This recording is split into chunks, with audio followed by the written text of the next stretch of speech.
बिस्मिल्लाहिर्रहमानिर्रहीम। सामीन मोहतरम अस्सलाम वालेकुम। अगर आपने अभी तक हमारा चैनल सब्सक्राइब नहीं किया तो हमारे चैनल को सब्सक्राइब कीजिए और बेल आइकन का बटन दबाइए।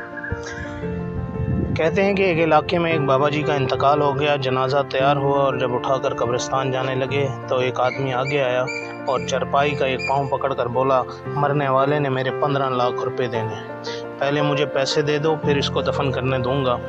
अब तमाम लोग खड़े तमाशा देख रहे थे कि उसके बेटों ने कहा कि मरने वाले ने हमें कोई तो ऐसी बात नहीं बताई कि वो मकरूज़ है, इसलिए हम पैसे नहीं दे सकते।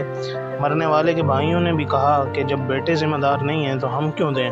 अब सारे खड़े हैं और उसने चारपाई पकड़ी हुई है। जब बात घर की औरतों तक जा पहुंची, मरने वाले की इकलौती बेटी ने जब ये बात सुनी तो फ़ौरन अपना सारा जेवर उतारा और अपनी सारी नकद रकम जमा करके उस आदमी के लिए भिजवा दी और कहा, अल्लाह के लिए ये रकम और जेवर बेचकर इसकी रकम रखो और मेरे अब्बू का जनाजा ना रोको, मैं मरने से पहले सारा कर्जा अदा कर दूंगी, बाकी रकम का जल्द बंदोबस्त करूंगी।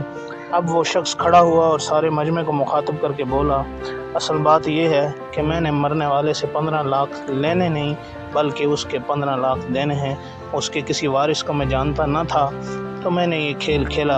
अब मुझे पता चल चुका है कि उसकी वारिस एक बेटी है और उसका कोई बेटा और कोई भाई नहीं है। अब भाई मुंह उठाकर उसे देख रहे थे और बेटे भी। मोहतरम दोस्तों, जिनकी बेटियां हैं बहुत खुश नसीब हैं, लिहाजा बेटी की पैदाइश पर खुश होना चाहिए।